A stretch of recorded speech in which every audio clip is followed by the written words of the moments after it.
Hello, students. Hope you all are fine. Stay home, stay healthy. So, students, today we are going to learn chapter 1 from our social science book. The name of the chapter is The Arrival of Europeans in India, as you can see on the screen. So, students, whenever we are talking about the history of India, one of the most, things that comes in our mind is the independence struggle. The Indian leaders struggled a lot for independence, right? So basically, we all know that the Britishers actually started to ruling over there in India, but most of us doesn't know what was the purpose of them to come to India and how they came. So in this chapter, we are going to learn and I'm going to explain you how they came, for what purpose they came, and gradually how they started ruling over there in India. Okay, so let's start the chapter. So basically one thing also is there that once the India was also known as the golden bird. In Hindi we can say sone ki chidiya, because the people of various countries were very influenced by our culture and prosperity. हमारे culture से, हमारे prosperity से काफ़ी influence होते थे दूसरे country के जो लोग थे वो, ठीक है. Many traders wanted to come to India. So basically initially they came for trading purpose. अलग अलग कंट्री के जो भी सब इंडिया में आए थे, ठीक है, वो मर्चेंट्स, वो ट्रेडिंग पर्पस के लिए इंडिया में आए थे. Therefore earlier the merchants from various countries came to India from north west by land route. So first of all they started to come to India by land route. तो पहले उन्होंने land route choose किया था, but धीरे धीरे जैसे situation change हुआ, at the situation changed, trade through land route stop. धीरे धीरे लैंड रूट स्टॉप हो गया और फिर उन्होंने क्या सोचा, उन्होंने डिसाइड किया मर्चेंट्स ने कि अब हमें सी रूट फाइंड आउट करना पड़ेगा, ठीक है, क्योंकि लैंड रूट तो बंद हो चुका था. तो अब उन्होंने सोचा कि अब हमें सी रूट फाइंड आउट करना है. Then they wanted to come to India, because Indian commodities like cotton cloth, muslin, black pepper, spices, silk, etc. were in great demand in European countries. So these were the Indian commodities were in great demand in other countries. इसका demand काफ़ी था अलग अलग countries में, ठीक है, अलग अलग चीज़ों का. तो इसलिए वो इंडिया में आना चाहते थे. तो anyhow they have to come. If land route has stopped, they opted for sea route. So they gradually moved for sea route. Okay, so moving further, you can see Christopher Columbus, right? Christopher Columbus, he was an Italian explorer, means he belongs to Italy. He started the journey to find out the sea route to India. So he was the one who started the journey to find out the sea route to India, but accidentally he reached in America. So actually उन्होंने India तक का सी root find out करने का start ज़रूर किया था, but गलती से वो अमेरिका में पहुंच गए थे. As long as he lived, he was under the misconception that he reached over in India. पर एक बात थी उनमें कि जब तक वो जिंदा थे उनको एक मिसकंसेप्शन था. मिसकंसेप्शन का मतलब होता है गलतफहमी.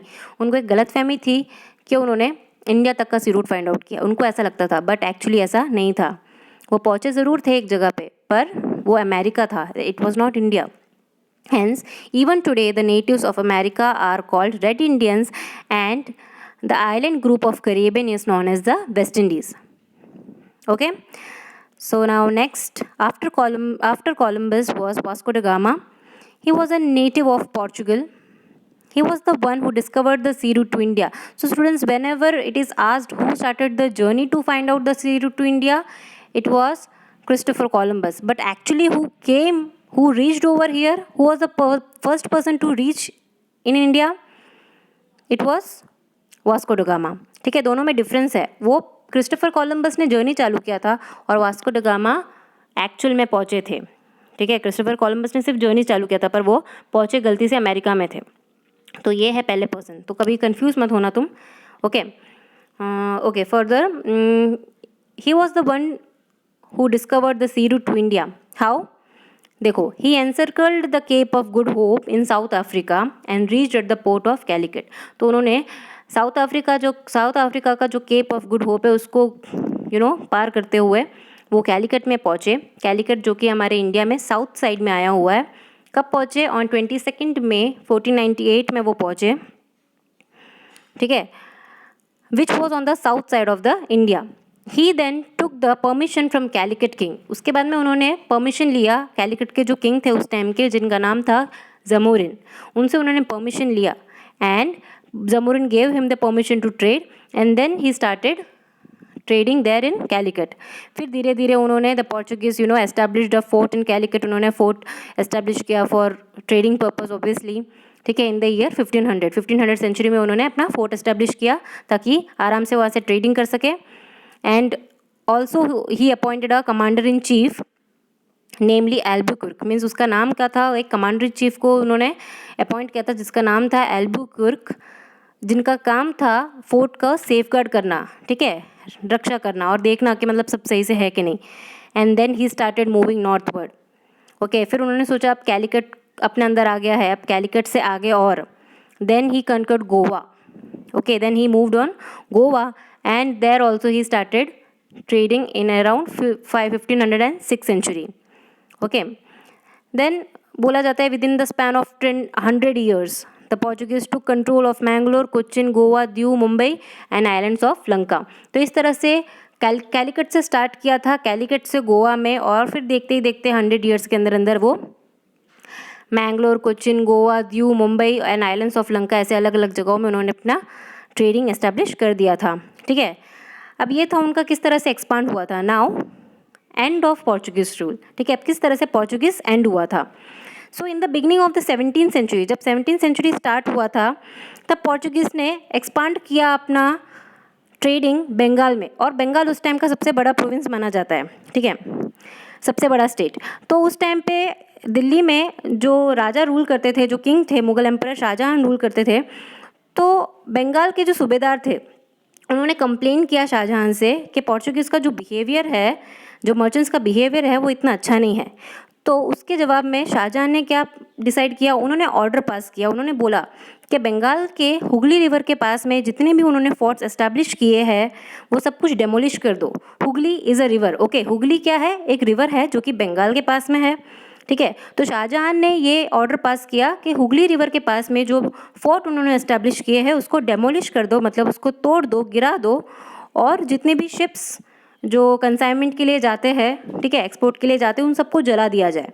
इस तरह का ऑर्डर पास हुआ और इस तरह से पोर्चुगीज़ का रूल कहीं ना कहीं ख़त्म होने को आ गया, ठीक है, क्योंकि उनको बंगाल में कहीं ना कहीं ट्रेडिंग का उनका इंटेंशन फुलफिल नहीं हुआ। तो इस तरह से दीव, दमन और गोवा, तो ये तीन ही जगह थे जहाँ पे लास्ट में पोर्चुगीज़ ने अपना ट्रेडिंग जारी रखा लास्ट में, ठीक है।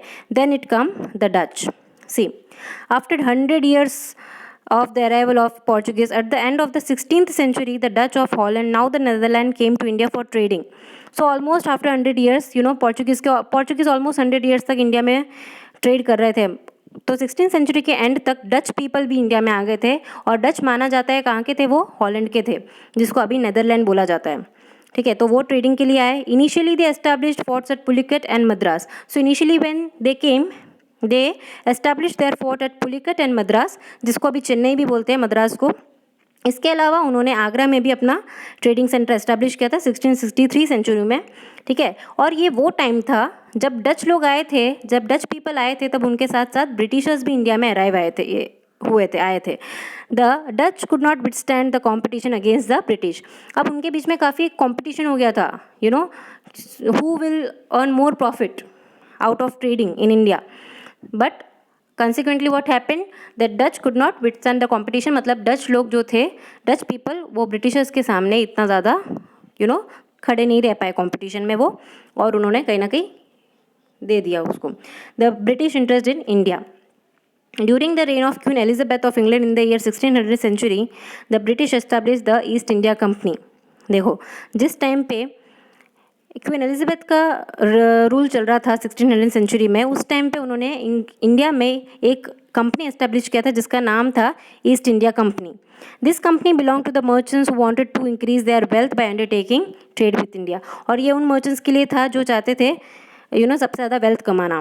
तो इसीलिए ब्रिटिशर्स के पहले ब्रिटिश जो कैप्टन इंडिया में आए थे वो थे W Hawkins means William Hawkins, okay, जो पहले ब्रिटिश कैप्टन इंडिया में आए थे, जो आए थे सूरत में, ठीक है, सूरत के एक पोर्ट में आए थे इन द ईयर 1608 सेंचुरी। उन्होंने वो जहांगीर से मिले बट उनको परमिशन नहीं मिला था, ठीक है, सूरत में ट्रेड करने का।